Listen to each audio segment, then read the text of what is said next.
వీరశైవ సమాజ్ ఆధ్వర్యంలో బోధన్ పట్టణ శివాలయంలో 19వ అఖండ శివనామ సప్తాహ శుక్రవారం 7వ రోజుకు చేరుకుంది. వీరశైవ పవిత్ర గ్రంథం అయిన పరమరహస్య పారాయణ పఠనం జరగగా 108 శటస్థల బ్రహ్మసిద్ధ దయాల్ శివాచార్య స్వామీజీ బెట్ ముగ్ర పీఠాధిపతులు విచ్చేసి శివనామ సప్తాహ గురించి ప్రవచించడం జరిగింది. వీరశైవ సమాజంలో ఈ మానవ జన్మ గురించి, వీరశైవుడు ఆచరించాల్సిన విధి విధానం గురించి పరమరహస్య పారాయణ గ్రంథంలో రాసి ఉందని, అందుకే ఈ శివనామ సప్తాహలో పరమరహస్య పారాయణం అనేది నిర్వహిస్తారని తెలిపారు. స్వామివారికి సిద్ధలింగప్ప స్వామి, పురాణే దిలీప్ కుమార్ దంపతులచే పాదపూజ, మంగళహారతినిచ్చి అనంతరం ప్రసాద వితరణ చేయడం జరిగింది. ఈ కార్యక్రమంలో వీరశైవ సమాజ్ ప్రతినిధులు అజయ్ వడియార్, పురాణే అజయ్ కుమార్, శంకరప్ప, నర్సింగప్ప, విఠలప్ప, శివకుమార్, షట్కర్ శివ, రవి పటేల్, గణపతప్ప, నాగనాథ్ పటేల్ తదితర ప్రముఖులు, ప్రతినిధులు, వీరశైవ భక్తులు అధిక సంఖ్యలో పాల్గొన్నారు.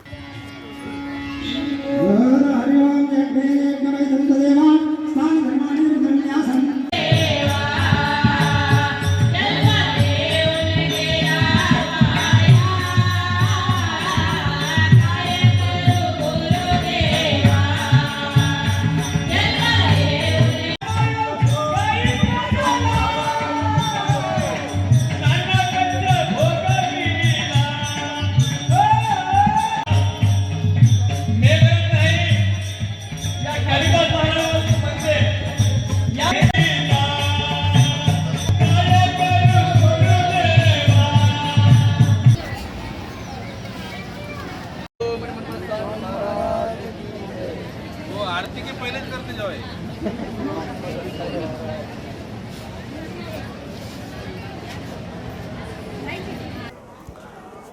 आज बोधन येथे श्री भगवान चक्रेश्वराच्या या दिव्य सानिध्यामध्ये अखंड शिवनाम सप्ताह 19वा याचा आज 7वा दिवस आहे आणि या अखंड शिवनाम सप्ताहाच्या माध्यमातून ग्रंथराज परमरहस्याचं पारायण आज पूर्ण झालेलं आहे।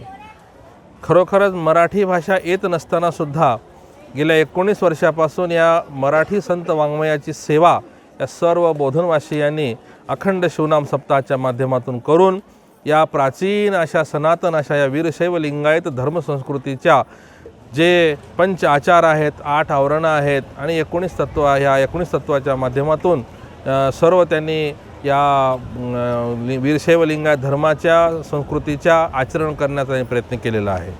आणि याच्यामध्ये आजचा जो परमरहस्य ग्रंथ आहे हा संत शिरोमणी मन्मथ स्वामी यांनी आजच्या बीड जिल्ह्यातील कपिलधार या ठिकाणी रचलेला आहे।